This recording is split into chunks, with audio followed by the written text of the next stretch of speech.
คอนเทนต์เด็ดของน้องตินากับคอนเทนต์เฮ็ดกับเขานี่แหละ บ่ พี่น้องเข้ามักเบิ่ง มันเบิ่งหยังเป็นพิเศษแป้งนัว มื้อนี้ก็บ่มีให้เห็นแป้งนัวซื่อแต่ว่าบ่มีเห็นเพราะว่าบ่ได้เอาส่งตัวเก่งมาติมันมากิน ซิมเลยดีนะ งั้นจะมาซิมเนาะ ซิมไก่ป่ามันบ่ ก้อยป่า พี่น้อง เป็น ทาง ไงจำนี้ได้ ค่าเพิ่นสิกิน แต่ดีพวกนี้นะซิมเลย เป็นไง ล้อม ขี้มือ เป็นน้ำชิบิยาสีนูน้ำชิ สบายดียินดีต้อนรับเข้าสู่ช่องอาคาน้อยตอนนี้เราอยู่เฮือนสาวมิโต้เด้อเฮาไม่เฮ็ดหยังสักครู่ มาควักกิน มื้อนี้เฮาสิมาต้มปลาใส่ส้มลมเนาะสู่ทีมงานบ้านนาเฮากินเด้อบ่เอ ว่าเอ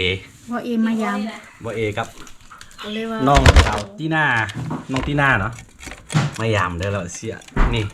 ปลาในนี่เขาเลี้ยงแบบสดๆเลี้ยงแบบธรรมชาติเหมือนบ่ ใช่ค่ะ ปีนึงเอาออกเทื่อนึง ปลู 2 โลเจ็ดได้ 2 โล 7 ปี ปลาในปลาในท้อง ซิมีขายหลายเพื่อน มีคลายหลายสตัวที่ที่จริงมกกินทับคิงมกหรือใส่แซ่บหรือว่าคั่วกับแซ่บกันไปทอดอ่ะนะเดี๋ยวสิเฮ็ดเมนูสู้เขากินก่อนก่อนอื่นต้องล้างก่อนทุกครู เป็นพวกครัวที่นี่นะ มีเป็นพวกครัวน้ำมีบนเดียวแล้วน้อง อยู่นอกก็มีเด้เดี๋ยวคอยชิล่างนี่แป๊บเดียว ล้าง ซื้อ ล้างไหมอันนี้มีโต๊ะเฮ็ดนาทีล้างจาน ทั้งถ้วย เมื่อคืนนี้จัดหนัก แม่น ก็ แล้ เลยว ว่าหาตื่น ป้าหัวเขานะผู้หัวไปทับอยู่ใส่ตื่นมาแล้วมันแสบนะ ล่มยังบ่ฮู้เมื่อ แสบแบบ กลับมาจากโมงก่อน 2 โมง 2 โมง โอ้ 2 โมงกลางคืนออกไปแต่ตอนเช้า 2 โมงเช้า ๆออกไปได้6 7 โมงเช้ากลับมา2 โมงเช้า 10 โมงเช้า4 โมงเช้าหรือ2 โมงเช้าอย่างนี้ อีแม่ว่าบ่ต้องกลับเด้อกลับมาเช้าซะ ที่แม่บอกว่าต้องกลับดึกก็เลยกลับมาเช้าอีหลี2 โมงไอ้ส่วนก็มาเฝ้า ตัวหมดนี่มาแต่ใส่ผมบ่ได้ล่ะ ส่วน ที่นาปิดน้ำอยู่ห้องน้ำถึงเห็นได้ดูมันน้ำบ่แห้งจังได๋ สระผมบ่ น้ำโคตรคอยเลยไหม บ่อยู่เฮือนพุ่นได้ตัดแล้วเนาะ เอาสิได้กินข้าวตอนจักโมงนี่4 โมง จักโมงก็ได้ตัวเดินเฮา ไปกินข้าว เนาะ หิวไม่ได้กินข้าวตั้งแต่มื้อวานเด้ กินมายุ่มายะเด้ แม่ เลือดแปลงเป็ด อยากกินเลือดแปลง หรือไปเรียนขายน้ำเบียร์และตอนนี้เนาะแขก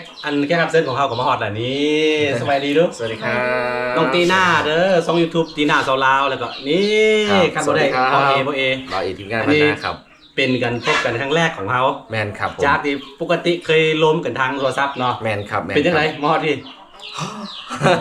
เอาตรงๆได้ครับว่าเส้นทางนี่แสนยาวไกลครับ แต่บ่ใส่ปัญหาที่สิเฮ็ดให้เฮามาพบเจอกันได้นะครับเฮา2คนเดินทางมา2มื้อจังฮอดบ่อนนี้ครับเพราะว่ามันสิมีระบบในการต่อรถเป็นช่วงๆครับ แม่น มาบ่ถึงเวลาก็บ่สามารถเดินทางได้นะครับเพราะฉะนั้นแล้วก็ถือว่าคุ้มค่ามากนะครับ ถือว่าใจเกินร้อยเนาะ ใจเกินร้อยครับ ถ้าว่า ที่ม ใจบ่เกินร้อยเนี่ยมาบ่ฮอดเมืองเด้อเพราะว่าบ้านค่อยฟูแบบว่าเส้นทางก็แบบว่าปูยางแดงอะนะครับ ปูยางแดง มันจะลำบากนิดนึง ครับ มันจะลำบากกว่าปูยางนั้นธรรมดา ครับ ต่อยเนาะโอเคมื้อนี้เอาสิเอาเมนูนี้อีตัวเมนูนี้ก็ ต้ม ต้มปลาใน ครับ ใส่ส้มลม โอ้คือไข่เต็มท้องเนาะนี่ ไข่ เนาะ เต็มท้อง ที่จริงคันเอาไปตองไปมกนี่แซ่บเลย อืม แต่ว่าเดี๋ยวทานี่ตัวอีกแบบนึง นี่ โอ้ยังบ่แล้วแต่เลย ยังไม่ค่า อยู่เอา นี่น่ะบอกอย่างใดจักหน่อยนะ นี่หน้าบ่ยังวะ เป็นยังไงพี่มาถึงบรรยากาศตรงนี้แล้วเป็นไงบอกความรู้สึกเนี่ย ยังบ่หายว่ะ จะคุ้มค่าเนาะคุ้มค่าที่เดินทางไกล ครับ มื้อคืนนี้เราจะโมงก่อน 2 โมง 3 โมงเช้า ต้อนรับพี่น้องทางเมืองพี่น้องทางอาคาตอนรับเฮาหนักไปหน่อยนึงครับพี่น้องครับนักเลยล่ะ จังนักเนาะคืนนี้ นั นะ กนักโคตรครับพี่น้องครับ ก็สิตื่นมาได้โอ้ ใครวะนี่ ใครเดี๋ยวมกกินเนาะอันนี้เลี้ยงแบบธรรมชาติเด้เลี้ยงอยู่ป่า เป็นคือซีมัวนี่ เพราะว่ามันแช่ตู้เย็นเด้ อันนี้ปลาเลี้ยงมันว่าคำนี้ ปลาแบบว่าบ่ได้เกลืออาหาร อืม แบบว่าให้ ปลา มัน น้อง กิน ปลาที่เลี้ยงธรรมชาติ แบบว่าเลี้ยงแบบ อยู่กับธรรมศาสตร์เลย ธรรมชาติเลย แต่ว่าเป็นบ่อประจำของเขาเจ้า แม่น ใครเป็นบ่นี่อ๋อ แม่น นี่ ใช่หลายเกิน ขายแท้ๆเลย แม่น จักล้านตัว อ๋อตัวนึง นี่ นี่ นะโอ้นับบ่ได้ คันเกิดอันนี้เนี่ยคือสิมีปลาในหลายสุดแล้วเนาะ เอาว่าเป็นหยังมันเป็นอาหารเท่าไหร่ ปลาเอาได้สิ้นเฮ็ดก้อยเต้ โดยเอามีดก็คือเอามีดตัวนั้น บ่มีนี่ เอาโอ้ย บ่บ่แม่น ผม เจ้าข เห็ อง น ตัวนี้ ไออาคารหน่อยครับ เวลาเฮ็ดคอนเทนต์ครับมันก็มีหลายๆเมนูที่แตกต่างที่ให้เห็นถือว่าเสี่ยวซันเรื่องการทำอาหารและก็อาหารปลาแน่นอน อ ครั ยู่ บ ปลาอยู่ปลาตลอด อยู่ปลาตลอดครับ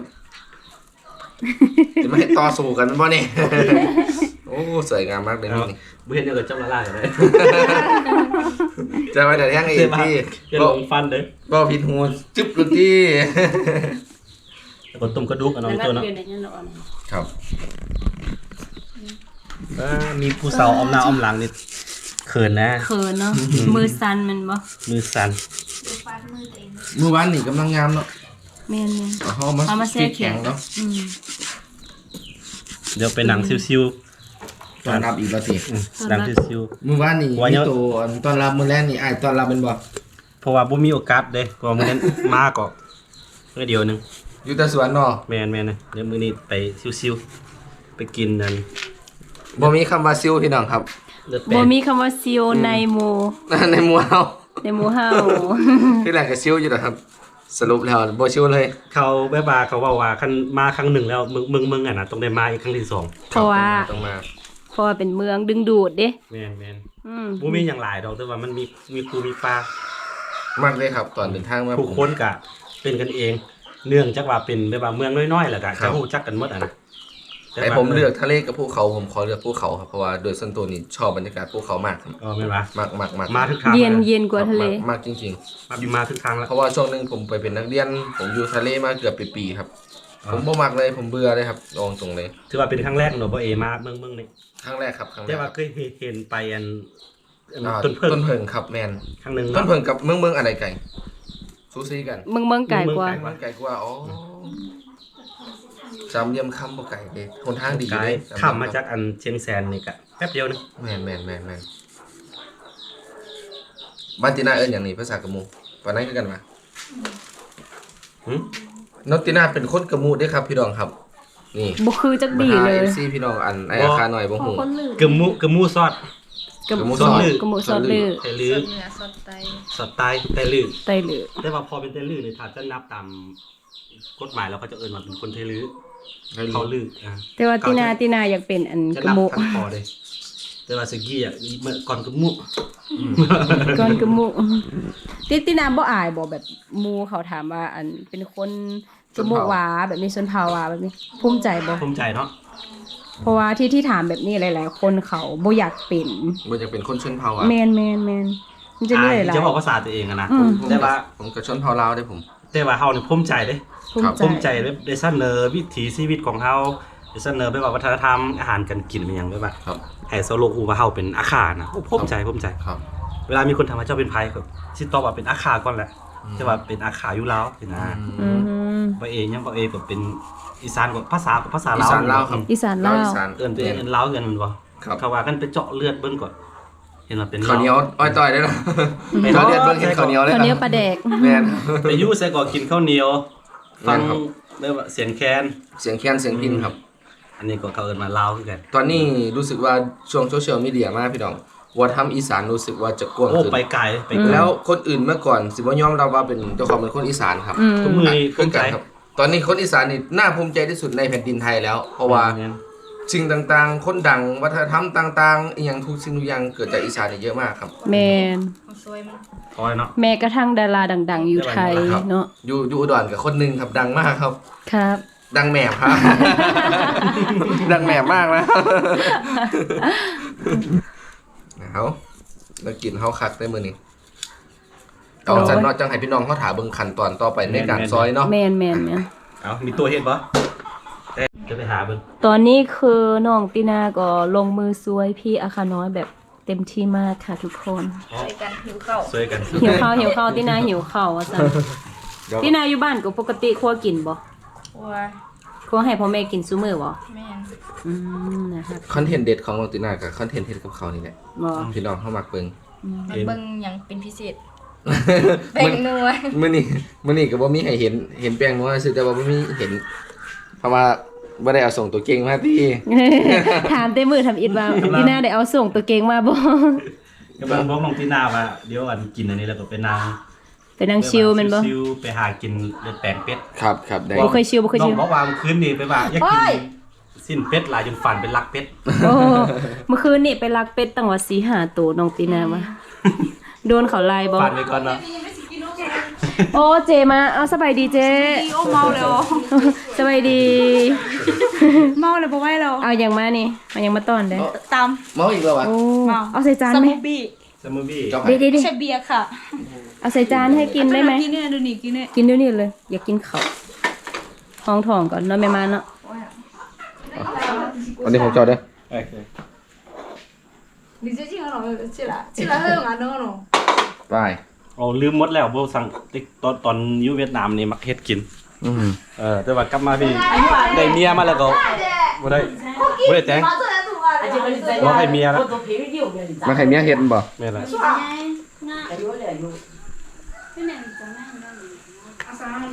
หลังจากโดนแล้วสิเป็นประมาณนี้ครับ 我那我们这样，我们这样是，那么你用，俺不记得这个。 ไปอยู่จากปีเวียดนาม โอ้เกือบ6 ปี 5 ปีปลาย ในภาษาเบิดเลยแมันบ่ แม่จบญี่ปุ่นมา แล้วก็ไปเจอกับเบ้าเหนืออยู่บ่เรียนนํกัน เฮียนว่าไปได้อุดมไซด์แล้วเฮียนมปลายนำกัน แล้วก็ไปเพิ่นก็ไปเตรียมภาษานำกันแล้วก็หลังจากเข้าสายแล้วก็แยกไปคนละมหาลัยบักโดม ลม 记忆忘了，哎，没找弄来，我那本来。我那本来也怕，我那米那几两真的啊，我那没这样。 เดี๋ยวจะได้เนาะ 你那时候挺惨，那比那个， แต่ดิบก็ยังกินได้ 那比蛮好的。 อย่างนี้สิเละเลยนี่ ครับประมาณนี้ สิเละ ไม่เป็นไรไม่หรอก ก้อยปลาสบับอาคา เอาหลังจากที่ทำการลวกเรียบร้อยแล้วมะเอามาเบิ่งไก่ปลาสบับพี่น้องทางชนเผ่าอาคาครับ ซาคูเบาซื่อว่าน้องคนบุ้ยคุณเจ๊เป็นปัจจุบัน ผัวก็คือแฟนก็คือผัว เข้ามาขอคนเดียวมาขอจบไปทำไมทำไมมึงมีเงินมีตัวมีหรอคนมีอ่ะ มีโตวะมีโตยังบ่ง่าย ตัวมีที่ฮักบ่อะไร มีฮักหลายแล้ว ทำไม มีโต บ่มีแล้วอีดิกูเยอะหูละเต็มแล้วไปกินเบียร์ อยู่บ้านก็เฮ็ดกินปกติตัว ครับ นี่ก็ มีตัวมีก่อนให้คนดังมีก่อน แป๊บนึงเดี๋ยวแล้ว ครับผม อ๋อแป๊บนึง เอาขอไปชงให้เรียน แป๊บนึง เดี๋ยวสุกแล้วอย่าปอกอันนี้ก็เป็นแล้วเราตั้งมาเอา สมมติเอเฮ็ดไหม นี่ตอนนี้ ครับมา ข่าวสิให้กินขี้มือของเฮา มา เอาให้ตีน่าซิมก่อน มันไม่กิน ซิมเลยดีนะ จะมาซิมเนาะ ซิมไก่ป่ามันบ่ ก้อยปลา พี่น้อง เป็น ทา ไง ง ตำนี้ได้ อาคาเพิ่นสิ นิ่มดู จับอันนี้ไหมจับอันเดียวอันนึงไหมจับอันนี้ไหม เอาลองกินขี้มือเด้อบ่เอเด้อ เมื่อกี้ซิมเบอร์นะแม่ขนอยแม่ มันจะมีก้อยปลาแล้วก็ขั่วไข่ปลาแกงปลาใส่ส้มเนาะมีตัวเนาะ แมนใส่สม ใส่ส้มลมมี3เมนู ตัวเดียวนี่ใส่เฮ็ดได้ปักหลาย แมนมันตัวใหญ่ ๆโอ้ 140กว่าบาทเองนะแม่นบ่จักบาท75,000บ่เฮาสิถ้าเป็นเงินไทยประมาณ แมนโลนึง40,000แล้วก็เขาดูดให้ 140 บาทได้นี่นะขอบคุณครับ แต่ว่าอยู่พี่เขาจะกินข้าวเจ้าเด้อบ่ได้กินข้าวเหนียว ลองชิมเบิ่งนะครับ ลองเบิ่งข้าวเจียวอะค่ะ ก่อยไก่เป็นลำเลย แล้วพวกเราจะกิน เมียของมา อ๋องั้นอ๋อคือบ้านจัดตัวนี้เลย